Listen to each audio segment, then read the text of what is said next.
Penambahan Riwa Bhagavad Gita Sokkavan Uddhav Ekitishya Supore Shastro Dosanu Shastro Ajata Kosto Motla Guruke Shidev Avtar Krishna Swami Shivananda Baba Parathane Jন্ম পবিত্র দিবস এই পবিত্র দিবসে আমি সঞ্চালক তথা সকল গৌর ভক্তবৃন্দ এবং এখানে যারা সমস্ত শ্রোতাবৃন্দ আছেন সকলকে প্রণাম নিবেদন করে সকলের পদধূলায় মাথা দিলাম আশীর্বাদ করবেন আমি যেন গুরুবার বঞ্চিত না করি।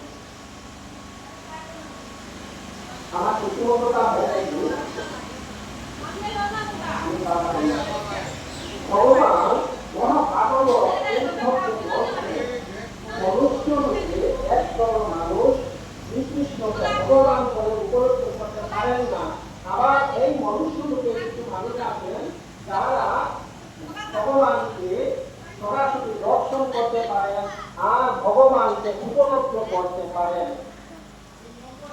ভগবান শ্রীকৃষ্ণের দ্বারা দর্শন উপলব্ধি সব করতে পারেন।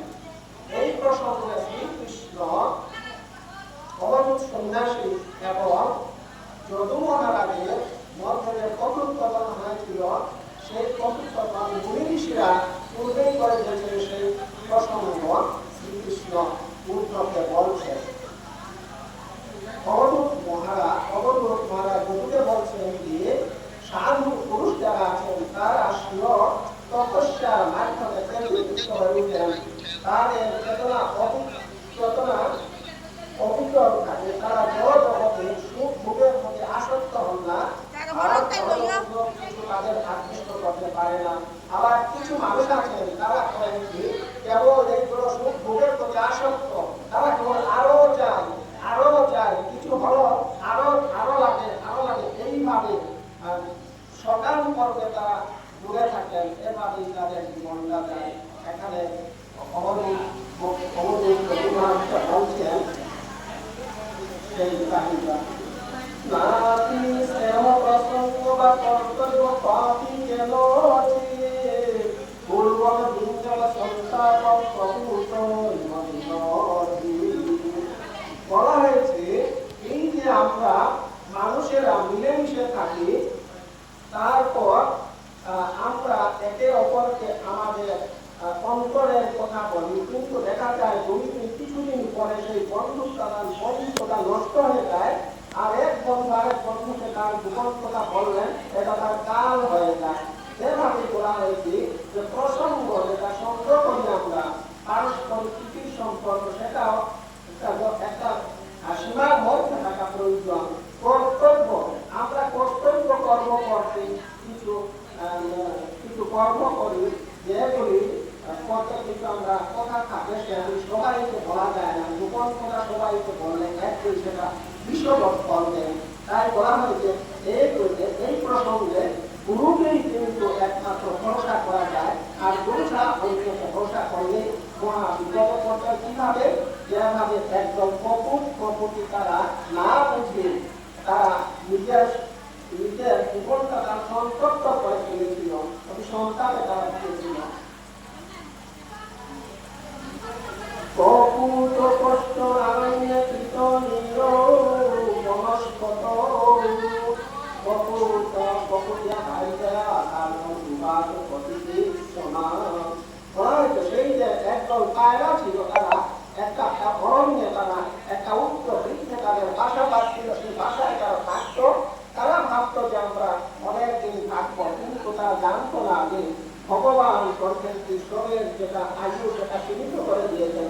মানুষ চেষ্টা করলেও বেশ কিছু বাঁচতে পারে, কিন্তু সেই পায়রা যারা তার আপন সুখে আত্মসুখে তারা বন্ধ করে তারা ভাবতো আমরা আরো বেশি দিন থাকবো। কপুত গুণিত বিজয় গৃহধর্মীন দৃষ্টি দৃষ্টা বঙ্গভঙ্গেন বুদ্ধি বুদ্ধা। এই যে কপুত এবং কপতি ছিল, তারা এক আদর্শ দম্পতি ছিল। তাদের সেই যে প্রেমের সম্পর্ক, এর মধ্যে কোনো কাজ ছিল না। তারা অতি সুন্দরভাবে তাদের দাম্পত্য জীবনটা তারা পরিচালিত করত। আর তারা অন্যের সাথে কোনো বাদ বিবাদ এসবে তারা লিপ্ত হতো না। তারা সম্পূর্ণ বাদ বিবাদ যেটা ঝগড়া থাকে এগুলো তারা সব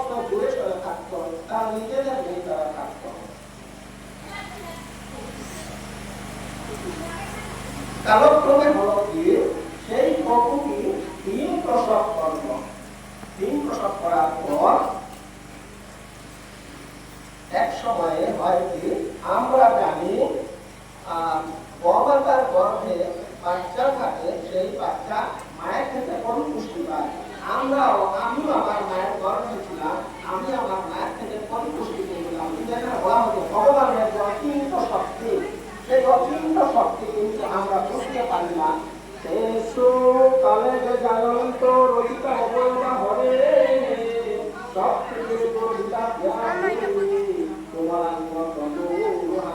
ভগবানের অচিন্ত শক্তির প্রভাবে সময় মতো হলো ডিম থেকে বাচ্চা বেরিয়ে আসলো। এখানে বলা হচ্ছে ভগবান অচিন্ত শক্তির কথা মায়ের জায়গায় ডিম আরেক জায়গায় কিভাবে সে ডিমের মধ্যে বাচ্চার পরিপুষ্টি হলো, এটা ভগবান অচিন্ত শক্তি, আমরা এটা বুঝতে পারি না। বাচ্চারা যখন ধীরে ধীরে কথা বলতে শিখলো, একটু নড়াচড়া করতে শিখলো, তখন তাদের দেখে তাদের মা বাবারা কর্তব্য খুব আনন্দিত হতো। এভাবেই তারা সেই ভগবানের যেটা বলা হয় বহিরঙ্গা মায়া শক্তি, সেই ভগবানের বহিরঙ্গা মায়া শক্তির প্রভাবে তারা আরো বেশি সংসার গঠনের প্রতি আসক্ত হয়ে গেল, তারা সব ভুলে গেল। এমনকি তাদের যেগুলো ভগবান আছেন সেটা তারা ভুলে তারা সে সংসারে তারা ব্যস্ত থাকলো। এভাবেই তারা আনন্দে তাদের দিন চলছিল। স্নেহানমন্ত্র হৃদয়ের বন্ধন বিষ্ণু মায়া বিমোহিত বিলভীত শিশুর এভাবেই তারা তাদের বাচ্চাদের পরিপোষণ করছিল আহারের জন্য। একদিন হলো কি তারা মা এবং বাবা দুজনে একসাথে আহারের অন্বেষণে চলে গেল। বাচ্চারা বড় হয়েছে, তাই তাদের আহার এখন বেশি লাগে।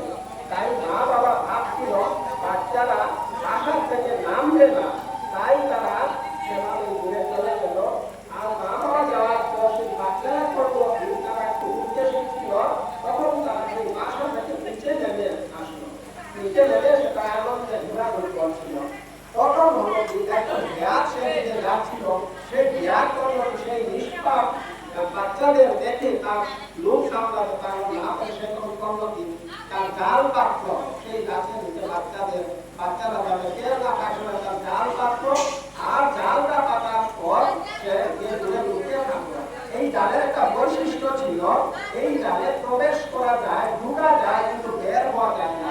শিকারী এমন বুদ্ধি করে সেই জালটা তৈরি করেছিল, যেটা যেমন কুরুক্ষেত্র যুদ্ধের অভিমন্যু যেটা চক্র করে ঢুকে দিলে সেই জালে চক্র সেই জালে প্রবেশ করা যায়, কিন্তু বের হওয়া যায় না। বাচ্চারা যখন সেই জালে ঢুকে বন্দী হয়ে গেল, তখন বাইরে থেকে সরকার যত্ন করছে, কিন্তু তারা বেরিয়ে আসতে পারছে না, তারা কাঁদছে সেই জালের ভিতর থেকে। এমন সময় হলো কি তাদের মা যদি আমরা সেখানে উপস্থিত হয়ে দেখলো তার সেই বাচ্চারা জালে আবদ্ধ হয়ে পড়েছে এবং সেখানে বেরিয়ে আসার জন্য সংগ্রাম করছে, কিন্তু বেরিয়ে আসতে পারছে না। তখন সেই মা করলো কি মায়ের হৃদয়, মায়ের জানের পুতের বেতন অনেক জানের কেমন, তাই মায়ের বাচ্চাদের সেই দুর্দশা দেখে মায়ের হৃদয় জানের ফেটে যাওয়ার উপক্রম হলো। মা বাইরে থেকে চেষ্টা করছে বাচ্চাদের বার করে আনার জন্য, পারছে না, আর বাচ্চারাও বেরিয়ে আসতে পারছে না। তাই মা করলো কি মা অত্যন্ত সন্তপ্ত হয়ে করলো কি সেই জালের ভিতরে ঢুকে পড়লো। কপুতিশাত্মজান বিশ্ব বালকাঞ্জাল সংগৃহীতাং কামত ধাবত কুসন্তি অত্যন্ত দুঃখিত সে না করলো, জালের মধ্যে ঢুকে পড়লো। মা আর বেরিয়ে আসতে পারলো না, অনেক চেষ্টা করলো বাচ্চাদের বের করার, কিন্তু মা বাচ্চাদের বের করে আনতে অসমর্থ হলো। এমন সময় হলো কি সে কপুর এসে উপস্থিত হলো। কপুর তখন দেখলো তার তারা বিকাশ স্ত্রী, তার প্রাণ প্রিয় সেই শাবক যারা, তারা সবাই যারা আবদ্ধ হয়ে পড়লো। সে তখন বললো দেখেছে, সে তখন খুব অনুরক্ত বোধ করলো, অনুতাপ হলো, হায় হায় আমি সারা জীবনে কি করলাম, আমি সংসার নিয়ে বেঁচে দিলাম, সংসার সুখান বেঁচে দিলাম, কিন্তু আমার যখন দুদিন আসতে পারে সেটা মেয়ের দিনের জন্য ভাবলাম আমি আমার ভাগ্য বিধাতাকেও আমি একদিনের জন্য স্মরণ করলাম না, এমন সংসারে আমি লিপ্ত হয়ে গেলাম, সংসারে আমি লিপ্ত রইলাম। আজ আমার কি অবস্থা হবে? আমার স্ত্রী পুত্র সবাই আসন্ন মৃত্যুর কবলে, আর আমি এটা থেকে কি করব? আমিও আর বাঁচতে চাই না। এইভাবে করলো সেই কপুর করলো কি, সেও কাঁদতে কাঁদতে সেই জালের মধ্যে সেও ঢুকে পড়ল। এভাবে সবাই যখন জালে ভদ্র হয়ে গেল, শিকারী দূর থেকে দেখছিল, সেই শিকারী কর্মটি যখন আসলো, এসে সেই নির্দয় শিকারী কর্মটি সেই বাচ্চা সঙ্গে কপুরকে তার খাঁচায় করে সে নিয়ে চলে গেল। তার মধ্যে দয়া উচ্ছেদ হলো না সেই বাচ্চা শিশুদের কাছে। এভাবে বলা হয়েছে এখানে শ্রীকৃষ্ণ উদ্ধবকে বলছেন এই কাহিনীর মাধ্যমে, যে কাহিনীটা মনীষীরা আগে বলে গেছিলেন যে এভাবেই আমরা গৃহস্থ ধর্মে অত্যধিক আসক্ত হয়ে পড়ি, গৃহস্থ ধর্মে আসক্ত হয়ে পড়ছে। গৃহস্থ ধর্মে আসক্ত হয়ে পড়লে আমরা করি কি, আমরা মানুষ যারা আছি আমরা ভগবান বিমুখ হয়ে যাই। যে ভগবান আমাদের এই ধরাধামে পাঠিয়ে দিলেন, মানুষ জন্ম দিয়ে আমরা সেই ভগবানকে আমরা ভুলে যাই। ভুলে গিয়ে আমরা করি, আমরা সংসারে মেতে থাকি, সংসার নিয়ে মেতে থাকি, সংসারে আমরা হিংসা নিন্দা এগুলি আমরা করে থাকি, পারস্পরিক আমরা মতভেদ হয়। কিন্তু এজন্য আমরা মানুষ জন্ম লাভ করি, মানুষ আমরা লাভ করেছি গুরুর চরণাশ্রয় করে, গুরুর চরণাশ্রয় লাভ করে, গুরুর সান্নিধ্য লাভ করে। তারপরে আমাদের সাধু গুরু বৈষ্ণব মহাত্মা আছেন, ব্রাহ্মণেরা আছেন, জ্যেষ্ঠ ব্যক্তি যারা আছেন, সবাইকে আমরা সম্মান জানাতে হয়। কিন্তু আজকাল দেখা যায় জ্যেষ্ঠ জনের প্রতি সম্মান প্রদর্শন মানুষ করতে চায় না। এভাবে মানুষ হয় কি ক্রমশ ভগবান বিমুখ হয়ে যায়, ভগবত বিমুখ হয়ে যায়। ভগবানকে মানুষের তখন আর সবসময় মনে পড়ে না, মানুষ তখন অহংকারী হয়ে পড়ে, যে ভগবানের প্রতি বিমুখ হয়ে পড়ে। এভাবে বলা হয়েছে যে এই যে মানুষ জন্ম, সেই মানুষ জন্ম দেবতারা সেই মানুষ জন্ম থেকে ইচ্ছুক হন। শ্রীকৃষ্ণ দ্বিভূত মুরলীধর শ্রীকৃষ্ণ আমাদের গৌর হয়ে তারা দ্বিভূত হয়ে এই ঘোড়াধামে অবতীর্ণ হয়েছিলেন। আমাদের গুরুদেব বাবা শিবের অবতার শিবানন্দ বাবা কিন্তু দ্বিভূত রূপ দিয়ে এই ঘোড়াধামে তিনি অবতীর্ণ হয়েছিলেন। তাই বলা হয়েছে মানুষং রূপং মুক্তিকার অপরাধৃত গৃহেষু খবৎসক্তম স্বমানুরণম বিদুঃ। এইভাবে মুক্তিদার এই মানবের জন্য মুক্তির দ্বার খোলা আছে, কিন্তু মানুষ করে কি অহংকারে মত্ত হয়ে পারস্পরিক মতবিরোধ করে, মতভেদ করে মানুষ ভুলে যায়। আর ভুলে গিয়ে এই যে আমরা মানুষ ক্রমান্বয়ে পূর্ণ দিকে যেতে হয়, কিন্তু মানুষ করে ভগবান বিমুখ হয়ে, গুরু বিমুখ হয়ে ক্রমান্বয়ে মৃত্যু দিকে মৃত্যু দিকে অধপতিত হতে থাকে। এটাই এখানে বলা হয়েছে এই কাহিনীর মাধ্যমে। তাই আসলে আমরা সবাই মিলে গুরুর চরণে আশ্রয় নেই, গুরুকে আমরা স্মরণ করি। আর এই মহান দিবসে শিবের অবতার শিবানন্দ বাবাকে আমি স্মরণ করছি। আপনারা সবাই আমাকে আবার আশীর্বাদ করবেন, আমি যেন গুরু বাবার কৃপা থেকে আমি জয়। হরে কৃষ্ণ কৃষ্ণ কৃষ্ণ হরে হরে, হরে রাম রাম রাম হরে। আবার আমি সবার কত আমার মাথায় নিলাম প্রণাম, সবার জন্য প্রণাম।